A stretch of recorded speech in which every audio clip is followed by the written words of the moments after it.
को भरने के लिए हम लोग समय समय पर मोटिवेशनल स्पीच सुनते रहते हैं, चाहे वो किसी भी सोशल मीडिया प्लेटफॉर्म पे हो, यूट्यूब पे हो, किसी भी। लेकिन ये हमारा सौभाग्य है, आदरणीय पीएमजी सर के महोदय के मार्गदर्शन में आज यहाँ पे एक चेंज मैनेजमेंट की एक ट्रेनिंग हो रही है, जो एक मोटिवेशनल स्पीकर हैं श्री रश्मि रंजन जी। तो एक बार जोरदार तालियां। श्री रश्मि रंजन जी एक ऑथर भी हैं, मोटिवेशनल स्पीकर भी हैं, और मैं ये पूरी गारंटी से कह रहा हूँ कि आज शाम को जो आपका फीडबैक मिलेगा वो मैं अभी लिख के दे दूँ, क्योंकि आप इनकी बातों में इतना आप खो जाएंगे कि इतना वो जोश भर देंगे कि आप कल से आपको रिजल्ट आपको दिखाई देगा। इसलिए इनकी एक एक बात को, इनके द्वारा जो दिखाया जा रहा प्रेजेंटेशन है, बहुत ध्यान से सुनिएगा। आपको कोई भी क्वेरी हो, आपस में डिस्कशन मत करिएगा, आप सर से पूछिएगा और सर आपको पूरा मौका देंगे उसके लिए। आपस में इंटरेक्शन बनाए रखिएगा। सर बीच में बहुत अच्छे आपको वीडियोस भी दिखाएंगे, इंस्पिरेशनल वीडियोस दिखाएंगे।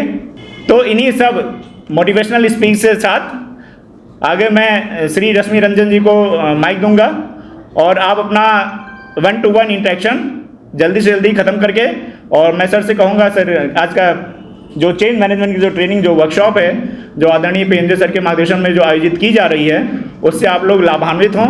और ये बात मैं और कहना चाहता हूँ कि ये जो चेंज मैनेजमेंट की ये जो ट्रेनिंग है, जो वर्कशॉप हो रही है, इसकी जो शुरुआत थी, उसकी जो पहल थी, वो अपने आदरणीय PMG sir Shri Sanjay Singh sir द्वारा की गई थी, जो ऑल इंडिया और इंटरनेशनल लेवल पर भी हर जगह श्री रश्मि रंजन जी द्वारा किया जा रहा है। इसलिए बहुत जोर तालियां। और आगे मैं श्री रश्मि रंजन जी द्वारा से अनुरोध करूंगा, सर आगे आप कंटिन्यू करें। सर इंटरेक्शन के साथ अपना इंट्रोडक्शन दें और स्टार्ट करें sir. Thank you. Okay sir. सभी dear participants, Indian postal department, मैं रश्मि रंजन, उड़ान का संस्थापक, आप सभी का हार्दिक अभिनंदन करता हूं। आज के इस कार्यशाला में चेंज मैनेजमेंट के ऊपर यह कार्यशाला का आयोजन हुआ है, और बड़े हर्ष के साथ, जैसा कि गोविंद सर ने ऑलरेडी बताया है, कि यह शुरुआत 2017 में गोरखपुर से हुई। जब मैं माननीय पीएमजी साहब को पहली बार मिलने गया, उस समय माननीय संजय सिंह साहब वहाँ के पीएमजी थे, और कल ये हुआ, मैनेजर्स सभी के लिए कार्यक्रम हुआ, और आज आप लोगों के लिए है। और मैं बिल्कुल, जैसा गोविंद सर ने भी विश्वास दिलाया है आप लोगों को, कि ये कार्यक्रम बहुत ही रोचक होगा, बहुत ही गुणवत्ता बढ़ाएगा। तो मैं बिल्कुल आप सबका पार्टिसिपेशन चाहूँगा कार्यक्रम में। लेकिन सबसे पहले शुरुआत हम करेंगे इंट्रोडक्शन से। एंड आज चेंज मैनेजमेंट के अलावा जेंडर सेंसिटाइजेशन पर भी, यानी कि इक्वल जेंडर की भी बात होगी, जो कि सरकार जिस चीज़ को अब बढ़ावा दे रही है। और माननीय पीएमजी साहब ने कहा कि रंजन, आप ऑलरेडी कई कार्यक्रम करते हो और वुमेन एम्पावरमेंट पे आप तमाम दिल्ली सरकार और हर जगह करते हो, तो आप हमारे यहाँ भी इसको करो, क्योंकि सर्कुलर भी है। तो उसको ध्यान रखते हुए आज 20-25 मिनट का, ज़्यादा नहीं, जेंडर सेंसिटाइजेशन के ऊपर भी पावर पॉइंट प्रेजेंटेशन होगा, अवेयरनेस क्रिएट किया जाएगा, और वुमेन लीडर्स के जो स्टेटमेंट्स हैं वो महिलाओं के लिए और पुरुषों दोनों के लिए, वो मैं सही ढंग से समझाने का प्रयास करूंगा। ठीक है, संक्षेप में। तो मैडम, पहले आपसे इंट्रोडक्शन शुरू होता है प्लीज़। ठीक है, कई चीज़ें हम लोग डिस्कस करेंगे। मैं भी काफ़ी उत्साहित हूँ आपसे बात करने के लिए, आपसे रूबरू होने के लिए। भारतीय डाक सेवा 1854, करीब 200 साल होने को हैं। मतलब 150 साल से तो ऊपर हो चुका है, 160-70 साल के करीब हो चुका है। इतनी पुरानी संस्था, 1,54,000 ब्रांचेस, 4 लाख के आसपास कर्मचारी। आपको नहीं लगता कि बदलाव की, मॉडर्नाइजेशन की जरूरत है? और निरंतर बदलाव हो भी रहे हैं। सवाल यह होता है कि ऑर्गेनाइजेशन क्या कोई इंसान है जो खुद बदल जाएगा? ऑर्गेनाइजेशन बनता है उसके एम्प्लॉइज से, और उन एम्प्लॉइज को गवर्न करती है, गाइड करती है एक राइट प्रोसेस, एक राइट नियम, तरीका काम करने का, उठने बैठने का, रहन सहन का, कागज पत्तर संभालने का ये जो तरीका है, आप कैसे कस्टमर्स के साथ डील करते हैं, कस्टमर से फीडबैक लेते हैं या नहीं लेते हैं, आप ड्रेसिंग कैसे कर कर आते हैं, क्या आप लोगों के पास कोई ऑफिशियल यूनिफॉर्म है या फिर आप आईडी कार्ड लगाकर आते हैं कि नहीं आते हैं, ये तमाम चीजें दिखाती हैं कि आप अपने ऑर्गेनाइजेशन पर कितना गर्व करते हैं, आप इसके द्वारा प्रस्तावित या नियोजित नियमों का सही प्रकार से पालन करने में विश्वास करते हैं या नहीं करते हैं। यह है बदलाव। मैं आपको बताना चाहूंगा कई ऐसी बातों के बारे में जो आने वाले स्लाइड्स जैसे जैसे आगे बढ़ेगी, मैं आपकी सोच को और परिष्कृत करूंगा और तब मैं और गहन मुद्दों पर आपसे चर्चा करूंगा। इसीलिए आप इस शिविर में बहुत कुछ नया सोचने और समझने के लिए तैयार रहिए। इस स्लाइड को देखिए और उसमें आज का जो ट्रेनिंग का एजेंडा है मैं बोल दे रहा हूं, नोट कर लीजिए ताकि आपको पता रहे कि किन किन एजेंडाज पर आज बात होगी। पहला है एस्पिरेशन। एस्पिरेशन मतलब इच्छा करना। Aspiration, ASPIRATION, aspiration. इंस्पिरेशन नहीं, इंस्पिरेशन होता है प्रेरणा, एस्पिरेशन मतलब होता है इच्छा। I aspire to be an IAS officer. मैं IAS ऑफिसर बनना चाहता हूं, इच्छा रखता हूं। एस्पिरेशन यानी आज आपके एस्पिरेशन बिल्डिंग पर काम होगा। सेकंड, ड्रीम जॉब, सपनों की नौकरी, इस पर चर्चा होगी। तीसरा, रियलिटी चेक, रियलिटी चेक करना कि हम कितने पानी में हैं, हम कितने बदल चुके हैं या बदलने की जरूरत है। चौथा, मिथ। मिथ मतलब भ्रांति। कई भ्रांतियां होती है ना, कई अफवाहें भी उड़ती हैं। उन अफवाहों और भ्रांतियों के बीच अपना रास्ता कैसे प्रशस्त करें। फिर है डिवाइनिटी। डिवाइनिटी का मतलब है ईश्वरीय शक्ति, परम सत्ता, डिवाइनिटी। फिर है कम्युनिकेशन, बड़ा इंपॉर्टेंट है, कैसे सुधारें communication. Next, how to win arguments. आप सरकारी संस्था में हैं, आर्ग्यूमेंट्स आपके होते हैं, आए दिन आर्ग्यूमेंट्स की बात होती है, डिपार्टमेंट के अंदर, डिपार्टमेंट के बाहर, तो आर्ग्यूमेंट्स को कैसे आप जीतेंगे। फिर है circle of confidence and hypnosis, कि कॉन्फिडेंस को कैसे बढ़ाएं और कैसे अपने आप को हिप्नोसिस इफेक्ट, मैं बताऊंगा कि कैसे उसके द्वारा डिप्रेशन, बीपी, स्ट्रेस वगैरह दूर होगा। 4 गुड वर्किंग हैबिट्स, 4 काम करने के अच्छे तरीके, वो मैं बताऊंगा। और सबसे पहले और सबसे लास्ट में, how to remove boredom. Bore होने की जो बात है, कैसे हटाएं बोर्डम को। तो आपको लगता है ये सब बड़े इंपॉर्टेंट टॉपिक्स हैं, होनी चाहिए चर्चा। कितनों को लगता है, जरा हाथ उठाकर अपना प्रस्ताव दिखाएं, दिखना चाहिए, है ना। ठीक है, किन्हीं को लग रहा है कि नहीं होना चाहिए था, कुछ और टॉपिक होना चाहिए इसके अलावा, किसी को ऐसा लग रहा है। 8 घंटों में हम लोग आज इतने टॉपिक कवर कर रहे हैं, ये अपने आप में ही हम सबके लिए सफलता की बात होगी। ठीक है, चलिए इस स्लाइड में आप क्या देख रहे हैं, मैं चाहूंगा आप लोग इस स्लाइड को ध्यान से देखिए। क्या हो रहा है इसमें, इसमें क्या हो रहा है, कोई भी बताइए, बिना एक दूसरे से डिस्कस किए, अपनी बुद्धि का इस्तेमाल करते हुए। उड़ान, किस चीज का उड़ान, किसका उड़ान। ये स्लाइड में उड़ान आपको, सपनों की उड़ान। ओके मैडम, सपनों की उड़ान, गुड। और बताइए, सोचिए सोचिए, किस चीज की उड़ान है। अब सिर्फ उड़ान मत सोचिए, आप देखिए, आप अपने हिसाब, किसी ने कहा उड़ान तो आप उसी के अराउंड मत सोचिए, अपनी एक इंडिपेंडेंट थिंकिंग आप बनाइए। इंडिपेंडेंट थिंकिंग, लक्ष्य को प्राप्त करना। ओके, इसको और एक्सप्लेन कीजिए, कैसे लक्ष्य को प्राप्त करना। आप बिंदुएं सही बता रही हैं, उसको एक्सप्लेन कीजिए। सोचिए, अपने मन को जागृत कीजिए, सोच को परिष्कृत कीजिए और उसको फैलने का मौका दीजिए। सोच को नैरो थिंकिंग से ब्रॉड थिंकिंग पर जाइए।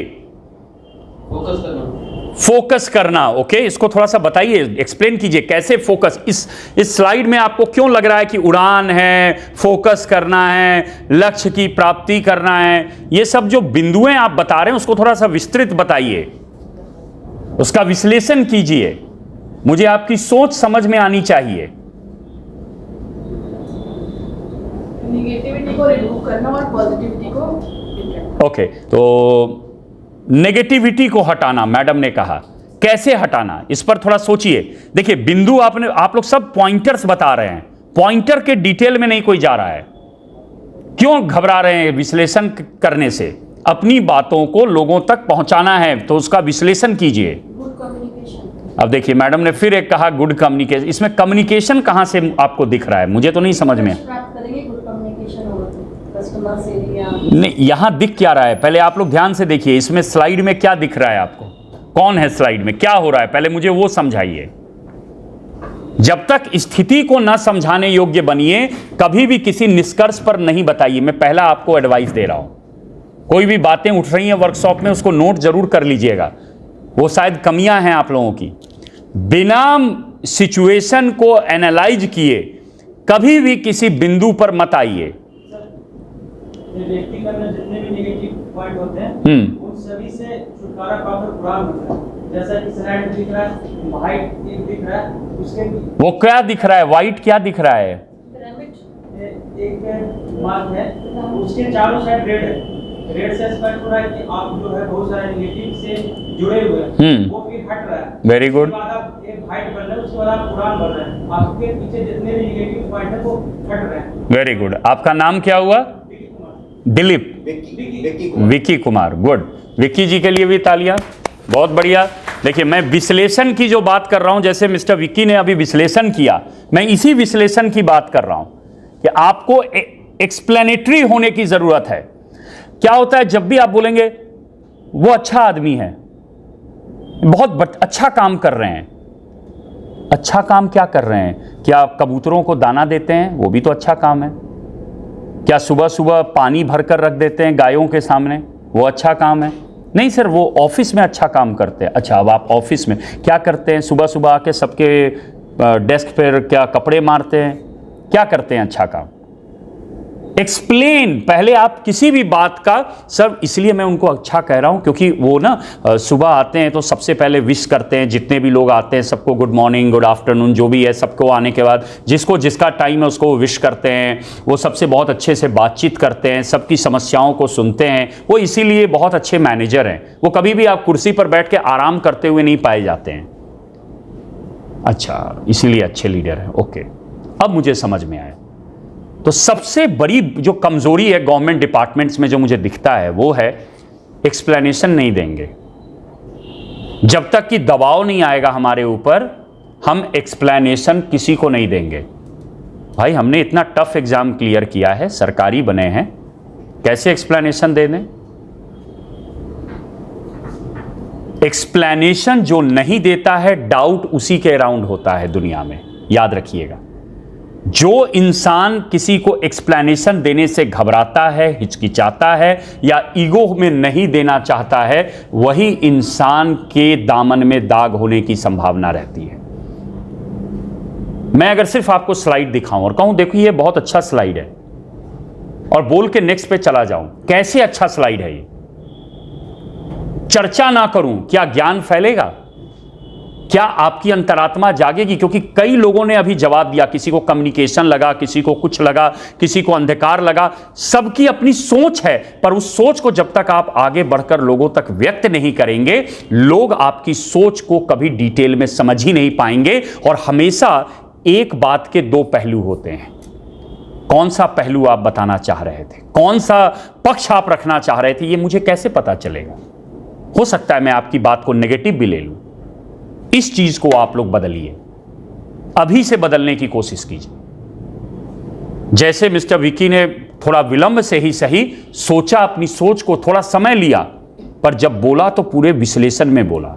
मैं इसके लिए उनकी तारीफ करता हूं और चाहूंगा अभी तो ऐसे कई पॉइंटर्स आएंगे, कई सवाल पूछे जाएंगे, कई आपको झकझोरने वाली बातें की जाएंगी।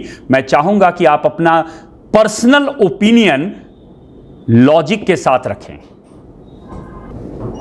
अपने काम को इतनी ईमानदारी और स्वच्छता से करना कि आपकी अंतरात्मा पे कोई दाग ना लग जाए कि आपने कोई तरह का कॉम्प्रोमाइज़ किया है अपने करियर में, अपने लक्ष्य को प्राप्त करने के लिए आपने कोई शॉर्टकट अपनाया है, कोई तरह का मतभेद मनभेद आपने बहुत ज़्यादा किए हैं। इस तरह की बातों से बचते हुए आपको लास्ट में अपने गोल तक पहुंचना है। भटकावा ज़रूर है, आपकी स्वच्छता के लिए पूरी दुनिया साफ नहीं हो जाएगी, दुनिया ब्लैक रहेगी, दुनिया में बुराइयां रहेंगी, गंदगी रहेगी, सोच के, विचार के, हर तरह के।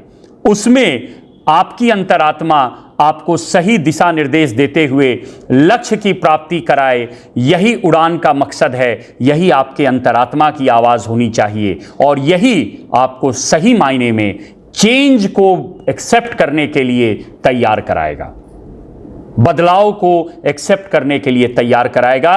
क्योंकि मैं हमेशा अपने कार्यक्रम में बोलता हूं, who wants a change except a newborn baby. एक नवजात बच्चे के अलावा रोकर कौन अपनी मां को बुलाता है कि आओ और मेरी गंदगी साफ करो। कोई इंसान बोलता है कि मेरे अंदर की गंदगी को आइए जनाब आप साफ कर दीजिए, मेरी अंतरात्मा में जो कचरा फंसा हुआ है उसको आप साफ कर दीजिए। मैं आपका 2 घंटा लेक्चर सुनकर ठीक होना चाहता हूं। अच्छा, मैं अपने बाबूजी का लेक्चर सुनकर साफ होना चाहता हूं जीवन में, अपने भाइयों की नसीहत सुनना चाहता हूं। कौन है? एक चोर भी अपनी चोरी का सामान एक ईमानदार के यहां रखना चाहता है। यह होता है ईमानदारी का महत्व, यह होता है साफ सुथरे छवि वाला बनने का महत्व। भले ही आपके पास तुरंत इमीडिएट कैश ना आ जाए, भले ही इमीडिएट प्रमोशन ना मिल जाए, इमीडिएट आपकी तारीफ ना हो, क्योंकि जो ईमानदारी के रास्ते पे उनको देर से मिलता है, पर मिलता जरूर है और वो ज़्यादा टिकने वाला होता है। जिन्हें जल्दी चाहिए, quick money, quick success, quick name and fame, उतनी ही क्विकली वो गिरते भी हैं। ये साबित हुआ सत्य है जिसको कोई नकार नहीं सकता।